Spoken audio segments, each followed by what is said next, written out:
السلام عليكم، مرحبا بكم في قناتي دارك حطة. اليوم راح نحكيو على كيفاش تخلي دارك باهية ومرتاح ب10 أفكار بسيطة وفعالة. إذا كنتي تواجهين صعوبات في تنظيم ديكور دارك أو حابة تغيري وتزيدي لمسات جديدة فأنتم في المكان الصحيح. ما تنسوش تشتركوا في القناة وديروا جرس التنبيهات باش يوصلكم كل جديد. 10 أفكار رائعة لتنظيم المساحات الصغيرة في بيتك. لنبدأ بأول فكرة وهي استخدام الأثاث متعدد الاستخدامات. كما ترون في هذه الصورة يمكنكم رؤية أريكة تتحول إلى سرير، مما يوفر مساحة إضافية للنوم دون الحاجة إلى سرير منفصل. ولاحظوا هذه الطاولة القابلة للطي التي يمكن تخزينها عند عدم الحاجة إليها، مما يتيح مساحة أكبر للاستخدام اليومي. الفكرة الثانية الأرفف العائمة للزيتاجير. شوفوا هذه الصورة، نرى هنا الأرفف العائمة التي تم تثبيتها على الجدار. هذه الأرفف توفر مساحة إضافية للتخزين وتعرض الكتب والنباتات والعناصر الزخرفية بطريقة جميلة وعصرية دون أخذ مساحة من الأرض. الفكرة الثالثة استخدام الألوان الفاتحة. في هذه الغرفة الصغيرة تم استخدام الألوان الفاتحة على الجدران والآثاث مثل الأبيض والبيج والرمادي الفاتح، مما يجعل المساحة تبدو أكبر وأكثر إشراقا. كما نشوف تم إضافة لمسات من الألوان الزاهية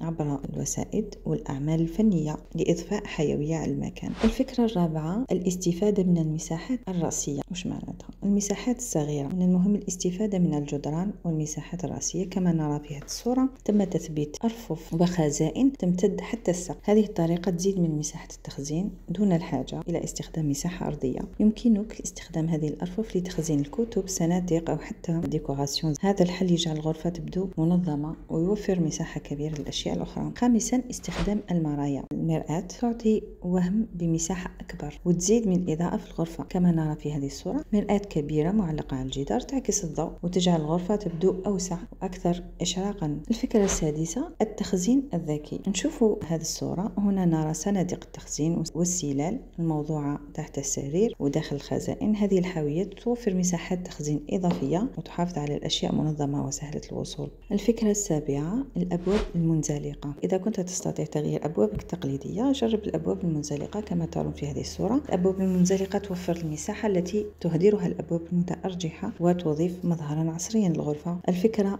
الثامنة الأثاث الشفاف. شوفوا هذا المثال في الصورة، الأثاث الشفاف مثل طاولات الكراسي الزجاجية يجعل الغرفة تبدو أقل ازدحاما ويعطي إحساسا بالخفة وعدم ثقل، وهو مثالي للمساحات الصغيرة. الفكرة التاسعة الترتيب الدائم. المحافظة على ترتيب المنزل بانتظام أمر مهم جدا. كما ترون في هذه الصورة الغرفة مرتبة نظيفة بدون فوضى، مما يضمن مساحة منظمة وجميلة دائما. الفكرة العاشرة الزينة البسيطة. أخيرا الزينة البسيطة يمكن أن تجعل المساحات الصغيرة تبدو رائعة.